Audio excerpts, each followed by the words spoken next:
할렐루야. 오늘 하나님 말씀 창세기 19장 1절부터 11절 말씀. 창세기 19장 1절부터 11절 말씀입니다. 날이 저물 때에 그 두 천사가 소돔에 이르니 마침 롯이 소돔 성문에 앉았다가 그들을 보고 일어나 영접하고 땅에 엎드려 절하여 가로되 내 주여 돌이켜 종의 집으로 들어와 발을 씻고 주무시고 일찍이 일어나 갈 길을 가소서. 그들이 가로되 아니라 우리가 거리에서 경외하리라. 롯이 강청함에 그제야 돌이켜서 그 집으로 들어오는지라. 롯이 그들을 위하여 식탁을 베풀고 무교병을 구우니 그들이 먹으니라. 그들의 눕기 전에 그 성사람 곧 소돔 백성들이 물론 노소하고 사방에서 다 모여 그 집을 에워싸고 롯을 부르고 그에게 이르되 이 저녁에 내게 온 사람이 어디 있느냐 이끌어내라. 우리가 그들을 상관하리라. 롯이 문 밖에 무리에게로 나가서 뒤로 문을 닫고 이르되 청하노니 내 형제들아 일어나글 행치 말라. 내게 남자를 가까이 아니한 두 딸이 있노라. 청컨대 내가 그들을 너희에게로 이끌어내리니 너희 눈에 좋은 대로 그들에게 행하고 이 사람들은 내 집에 들어왔은즉 이 사람들에게는 아무 짓도 하지 말라. 그들이 가로되 너는 물러나라. 또 가로되 이놈이 들어와서 오고 하면서 우리의 법관이 되려 하는도다. 이제 우리가 그들보다 너를 더 헤아리라 하고 롯을 밀치며 가까이 나와서 그 문을 깨치려 하는지라.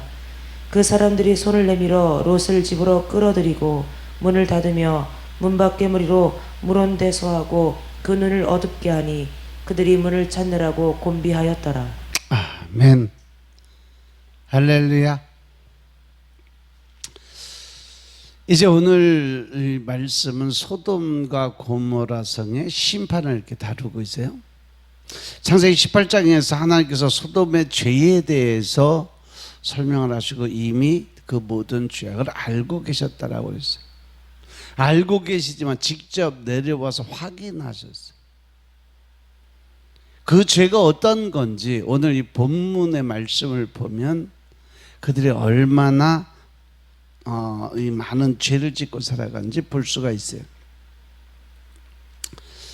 그래서 1절에 보니까 저녁 때에 두 천사가 소돔에 이르렀다. 날이 저물어서 그 두 천사가 소돔에 이르니 마침 롯이 소돔 성문에 앉았다가 엎드려 절하고. 여기서 보면 롯이 소돔 성문 앞에 앉아 있다가 천사를 봐요. 그런데 옛날에 그때 당시에는 이 성문이 주로 뭘 했나 하면 재판하던 곳이에요. 성문 앞에서 많은 사람들이 보는 앞에서 재판하던 곳인데, 그래서 지금 롯이 소돔에서 재판할 수 있는 권한, 즉 재판장에 될 수 있는 그러한 권한을 가진 높은 위치에 올라가 있는 것을 우리가 볼 수가 있어요. 창세기 12장 12절에 보면 아브라함은 가나안 땅에 거주하였고 롯은 그 지역의 도시들에 머무르며 그 장막을 옮겨 소돔까지 이르렀다라고 이야기를 해요. 여기서 소돔까지라는 것은 소돔에 들어간 것이 아니라 지역의 도시에 이쪽 저쪽 머물면서 계속 옮겨가면서 소돔 가까이 이제 다가갔다 이 말이에요. 근데 13장에 보니까 이미 소돔의 백성이 된 것을 우리가 볼 수가 있어요. 그래서 소돔이 전쟁에서 패했을 때 같이 포로로 다 끌려갔잖아요. 그렇죠? 그런데 오늘 이 본문에서 보니까 이제 롯은 소돔에서 다른 사람을 재판할 정도로 높은 자리에 앉아 있는 것을 볼 수가 있어요. 또 저녁 때라고 하는 것은 늦게까지 일을 하고 있었을 상태였어요. 그래서 오늘 이 본문이 우리에게 말씀해 주고자 하는 것이 과연 뭘까? 지금 롯이 소돔에서 남을 재판할 정도로 높은 자리에 남아있고 밤 늦게까지 수고하고 있지만 오늘 밤 소돔은 하나님의 불의 심판을 받아서 없어질 도성이었다는 거죠. 이사야서가 기록될 당시가 BC 8세기 정도, 한 800년 그때 당시였다고 기록이 되는데 이때 유다 나라와 이스라엘이 경제적으로 제일 크게 잘 되고 있을 때였어요. 특히 남왕국 그 유다의 경우는 종교적으로 제일 부흥하던 그러한 시대였어요. 그 어느 때보다 제사의 열심이었고 예배의 열심이었던 때였어요. 그런데 그 열심은 결국은 형식적이고 외식적인 거라는 그 증거를 지금 하나님이 보여주시는 거예요. 직접. 우리가 생각할 때 사람이 망하는 것은 경제적으로 파탄이 나서 결국 밑바닥까지 떨어지는 걸 보고 사람이 망했다라고 생각을 해요. 그런데 하나님의 말씀인 성경 안에 보면 하나님은 그렇게 말씀하지 않으세요. 오히려 경제적으로 잘 나갈 때 그때가 바로 너희들이 가장 위기다. 즉 자만과 교만해질 수 있고 게으르게 될 수 있고 또 자기 의의가 살아날 수 있는 때니까 늘 너희는 선줄로 알았을 때 어떻게 해라? 넘어질까 조심하라고 하신 분이 하나님의 말씀인 것임을 깨달으시기 바랍니다. 또 심지어 종교적으로 하나님께 열심히 있지만 그것이 형식적이고 외식적일 때 위기가 다가온다라고 말씀하십니다. 우리도 믿음 생활하면서 하나님 뜻대로 살아가고 매일 우리가 하나님의 사랑으로 또 모든 사람들 이해하고 용서하고 사랑하겠다고 고백을 드리고 또 내가 더 낮아지고 겸손해지고 섬기고 그래서 예수 그리스도의 긍휼의 마음 즉 사랑의 마음을 먼저 실행하겠다고 고백을 하면서도 내 마음속에 남아있는 아직도 증오가 있고 아직도 미움이 있고 아직도 내 속에 판단하고 정죄하는 이런 못된 습관들을 못 버려요. 그걸 보고 뭐라 그랬어요? 어제 얘기해 줬잖아. 악한 행습이라고 그랬잖아. 습관적으로 자기도 모르게 자기 몸에 배어있는 이 행습의 악한 모습이 그 악한 모습을 버리지 못하니까 계속 자기도 무의식 중에 사람에 대해서 판단하고 어떤 소리를 듣고 정죄하고 또 그걸로 인해서 늘 나를 공격하는 게 뭐예요? 생각의 영이에요. 실제로 일어나지도 않은 것들이 일어난 것처럼 생각을 하면 그냥 내 마음속에서 믿어져 버려요. 예수님을 하나님을 그렇게 좀 믿어보지. 자기 생각에 치고 들어서 이럴 것이다 이렇게 했을 것이다. 근데 그것이 조금 지나다 보면 이렇게 했지 저렇게 했지 이걸로 가. 그러니까 점점점 누구 마음만 다쳐? 내 마음만 다치는 거예요. 상대방은 아예 생각도 안 해. 잊어버린 지 오래됐어. 그런데 나는 내 속에 콕 품고 있어요. 그게 바로 외식적인 믿음 생활, 외식적인 종교 생활이에요.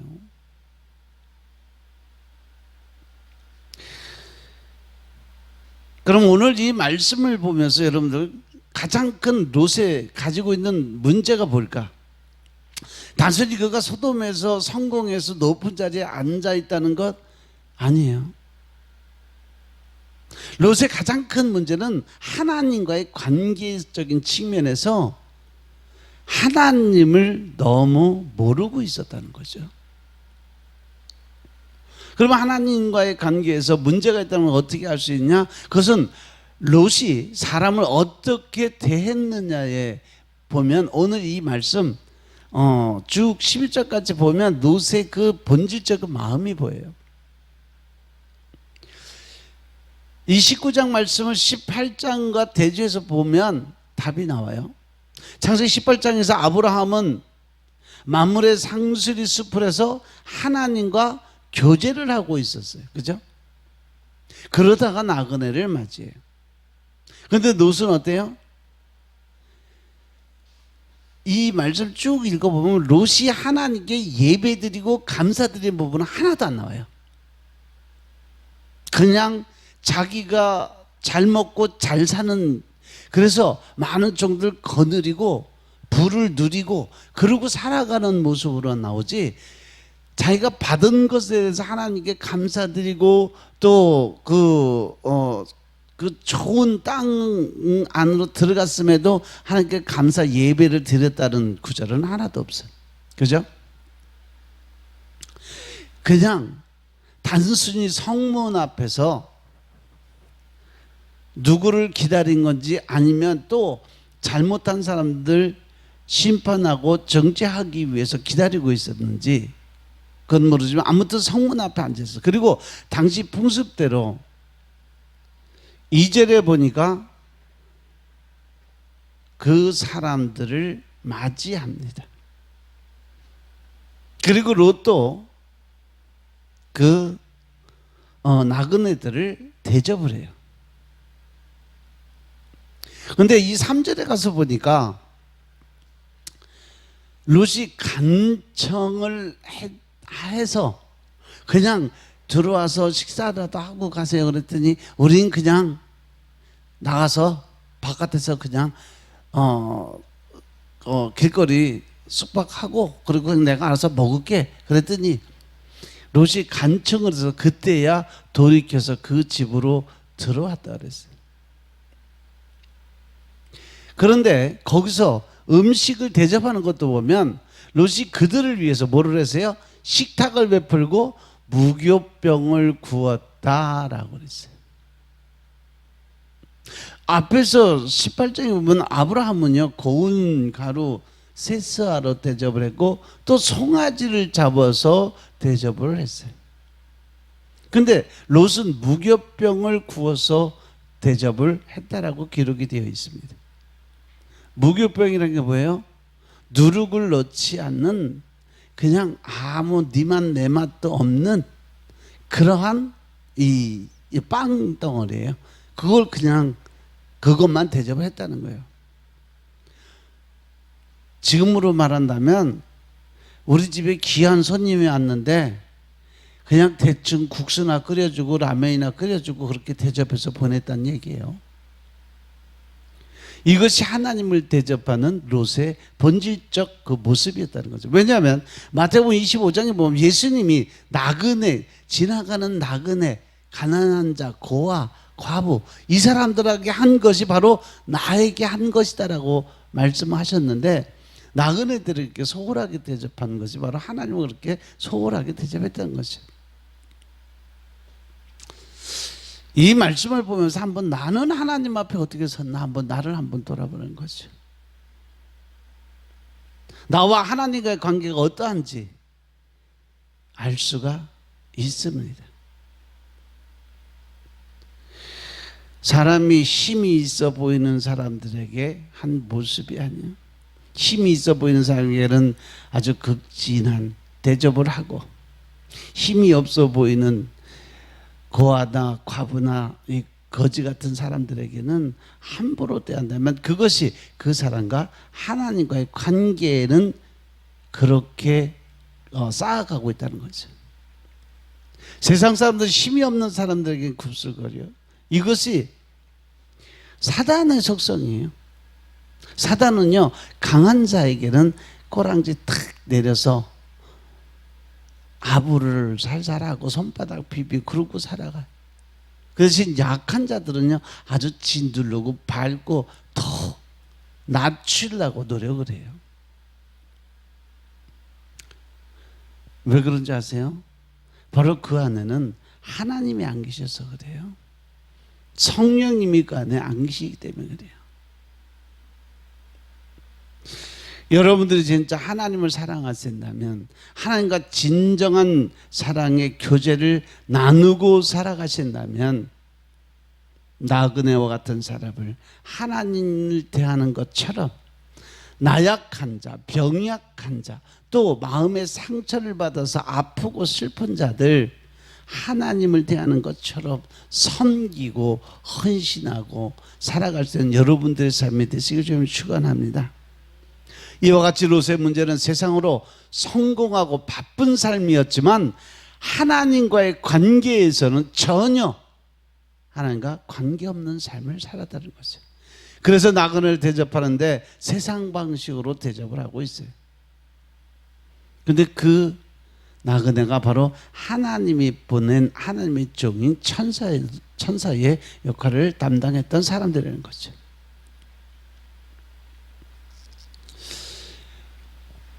롯의 이 모습을 보면서 지금 내 모습은 어떨까? 내가 경제적으로 힘들고 어려운가? 또 세상의 높은 자리에 있어서 남을 다스리는 자리에 서 있는 건 아닐까? 그렇다 할지라도 하나님과 교제하는 자리를 늘 잃어버리지 마시기 바랍니다. 아멘. 그래서 사람을 대할 때도 하나님을 대하는 것처럼 살아가시길 주로 부탁드립니다. 그렇다면 하나님이 보실 때 여러분의 인생은 성공한 인생임을 볼 수가 있습니다. 이제 4절부터 보면 소돔의 실상을 볼 수가 있어요. 4절과 5절을 보면 그들이 눕기 전에 성사람 소돔 백성들이 노소를 막론하고, 백성들이 물론 노소를 하고 사방에서 다 모여 그 집을 애워쌌다고 그랬어요. 4절에 그 집에 들어온 사람들은 바로 또 천사들이에요. 여기서 그들이 남성형을 사용을 하고 있어요. 그러니까 이 천사들은 모두 남자의 모습을 하고 있었던 거죠. 그러니까 인간적으로 볼 때 얼마나 이쁘고 아름답게 보였겠어요. 그죠? 잘생기고 아름다운 남자가 롯의 집에 들어갔다는 소문이 쫙 퍼졌어요.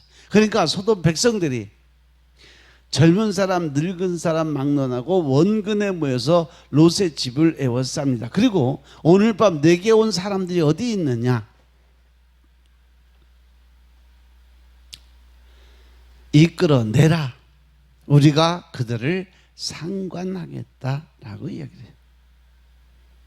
여기서 가만히 보면요, 남녀노소라는 이야기를 하지 않고 노소만 따졌어요. 젊은 사람과 늙은 사람들 다.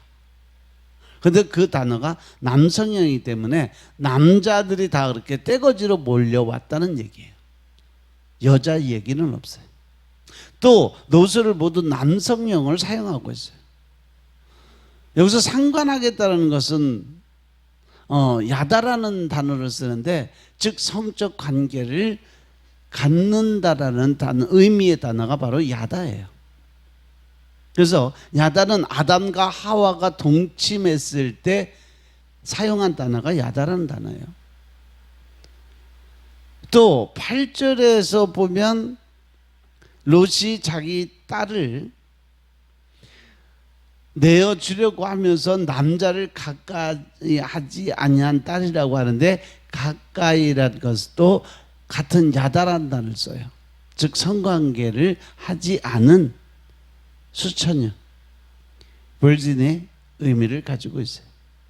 그러니까 지금 소돔의 남자들은요, 동성애를 하려고 그 천사들을 찾은 거예요. 동성애를 하기 위해서. 그래서 또 한두 사람이 아니라 원근의 많은 사람들이 동성애를 하려고 젊은 사람이나 늙은 사람이나 다 모여들었다는 거죠. 한 세대만이 아니라 모든 세대의 남자들이 동성애를 하려고 그 천사들을 끌어내자고 합심해서 다 모여드는 거예요. 그러니까 그때 당시에 이 소돔과 고모라 성의 그 심각성, 지금 성경에 나와 있는 하나님의 심판을 받았던 가장 큰 죄성이 뭐냐면 동성애예요. 심판을 받은 것들을 보면 되게 동성애 하는 자리에서 하나님의 진노가 임했어요. 다. 그 소돔성에 있는 죄악을 실제로 보고 듣고 깨닫기 위해서 내려온 천사들을 지금 범하려고 그래서 많은 사람들이 모여들었다는 거죠. 그러니까 이제 더 이상 알아볼 것도 없다는 거죠. 천사들이 결정을 한 거예요. 직접 소돔의 죄악성을 다 보고 있어요. 여기서 롯의 행동이 바로 6절부터 8절의 말씀. 롯이 쫓아나가서 뒤로 문을 닫고 많은 사람들에게 이야기합니다. 형제다, 이런 악을 행하지 말아라. 내게 남자를 가까이 하지 않냐는 두 딸이 있는데 내가 그들을 너희에게 이끌어내리니 너희 눈에 좋을 때 네 마음대로. 과연 롯의 이러한 행동이 이해가 가겠냐, 이거 부모의 입장에서. 나그네를 지키기 위해서 알지도 못하고 생년부지 처음 온 사람을 위해서 다 큰 처녀인 딸을 폭력 집단에게 내어주고 니들 마음대로 해라 하고 내보낼 수 있다는 게 말이 되냐는 거죠. 우리 정서로도 도저히 이해가 안 되는 거예요. 그런데 그 내막 안으로 들어가면 롯이 그렇게 할 수밖에 없다는 거죠. 왜?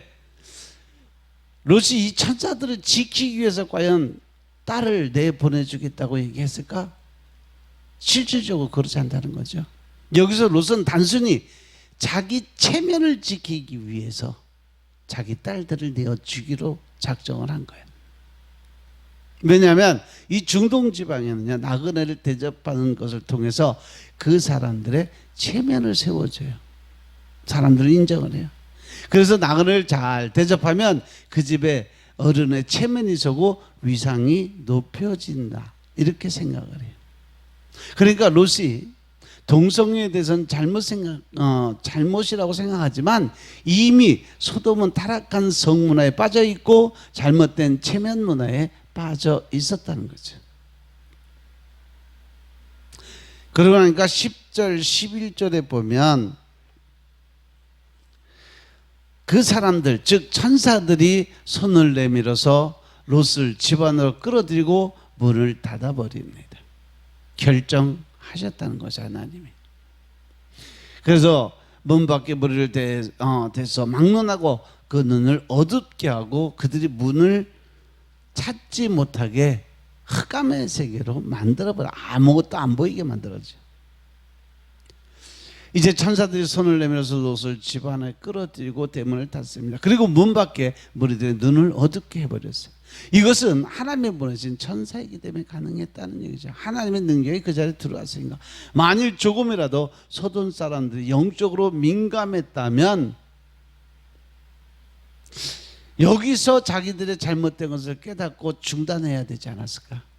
그런데 그들은 천사를 통해서 눈이 멀어도 계속 어떻게 해서 문을 찾느라고 헤매고 있다라고 기록이 되어 있어요.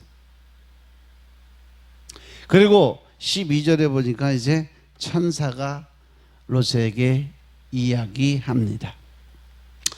너 말고 이 외에 내게 속한 자, 네 친척, 식구들이 누가 있느냐? 네 자녀나 자녀나 성중에 네게 속한 자들 다 성 밖으로 끌어내라고 얘기해요. 그리고 이제 13절에 가서 보면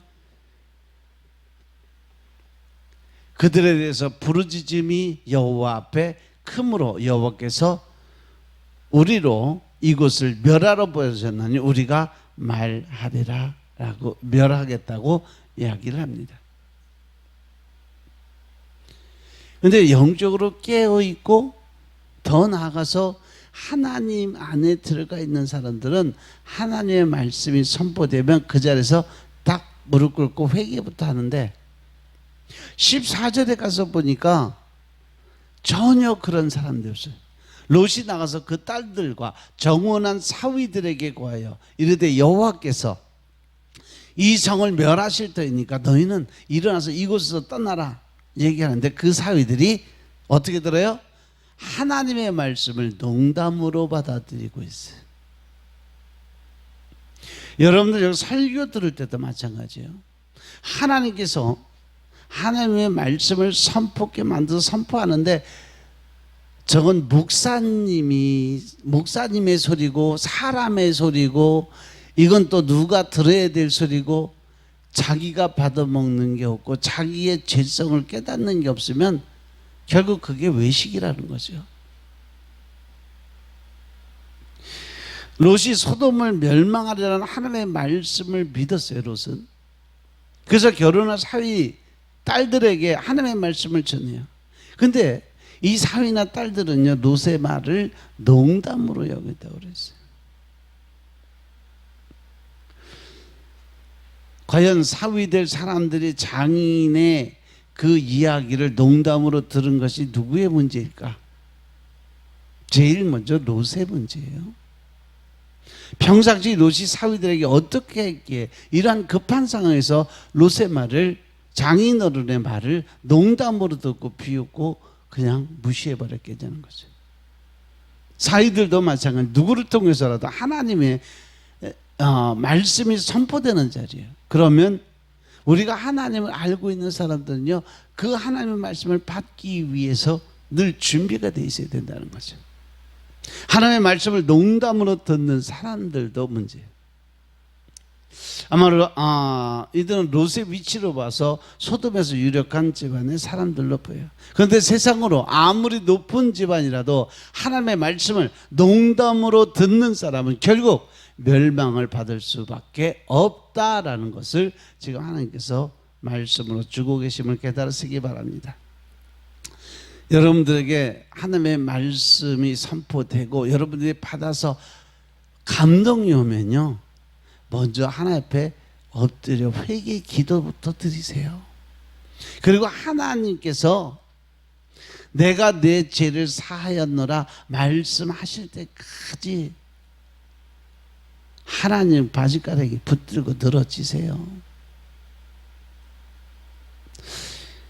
제가 천성에 천옥에 올라가서 하나님을 뵐 때마다 하나님은 늘 보면 어두운 데는 상당히 높은 보좌에 계시다가 또 어두운 때 보면은 같은 레벨로 이렇게 눈높이를 맞춰서 거기에 마주 앉아서 말씀하실 때가 있어요. 처음에 멋모르고 갔을 때는 하늘의 보좌가 그렇게 높고 가서 보면 진짜 하나님 발등성이 밖에 안 보여요. 너무 커서. 하나님 발등성이 밖에 안 보이는데 가서 엎드려서 절하고 제가 왔습니다 보고 하면 그때 하나님의 그 보좌가 내려와요. 그래서 내 눈높이에 맞춰서 하나님이 마주 앉아서 대화를 하세요. 우리가 이렇게 하나님에 대한 그 모든 것을 늘 준비된 상태에서 하나님과 영적 교류가 일어나야 우리는 하나님의 사람으로 살아갈 수 있는 거예요. 형식적으로, 외향적으로, 종교적인 모습으로 믿음을 갖고 살아가면요, 늘 사람들을 판단하고 심판하고 정죄하는 자리에 늘 서 있어요. 그리고 마음속에 품은 그 악을, 심판과 저주를 풀어내지 못해요. 디모데후서 3장 1절부터 5절의 말씀 보세요. 마지막 때에 사람들이 이렇게 산다라고 쭉 기록해 놓았어요. 늘 우리는 하나님 은혜 안에서, 말씀 안에서 하나님의 계획하시고 뜻하신 대로 준비된 삶을 사시길 주님으로 부탁드립니다. 아멘. 늘 그리고 나보다는 남을 먼저 생각하고, 특별히 내 마음속에 어떠한 내 눈에 상대방이 어떤 허물이 보인다는 것은 하나님께서 네 안에 이러한 죄가 있어 하고 보여주시는 거라고 그러잖아요.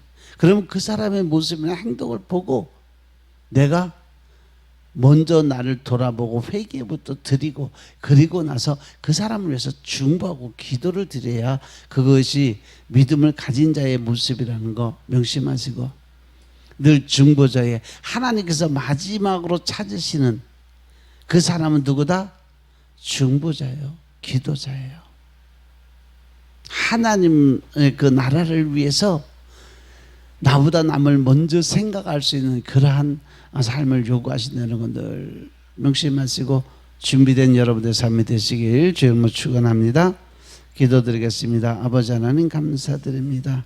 오늘도 아브라함을 통해서 창세기 19장을 통해서 하나님과의 관계적인 측면이 어떤 것인가를 깨닫고 알게 하시니 감사합니다. 우리가 늘 낮아진 모습으로 섬기는 자의 모습으로 예수 그리스도의 도를 따라갈 수 있는 삶을 살게 하옵소서. 하나님의 긍휼의 마음을 갖게 하시고 늘 나보다는 남을 먼저 생각하며 이해와 용서와 사랑의 마음 갖고 살아갈 수 있도록 축복하옵소서. 오직 성령님만이 우리를 지배하게 하시고 그 성령님을 통해서 예수 그리스도를 알게 하시고 하나님을 깨닫게 하심으로 인해서 이제는 예수님이 살았던 그 모습대로 내가 이렇게 했으니까 너희도 이렇게 하는 것이 마땅하다는 그 말씀을 받들고 나아가는 삶을 살게 하옵소서. 모든 말씀을 주 예수 그리스도의 이름으로 감사드리며 기도드려 싸움나이다. 아멘.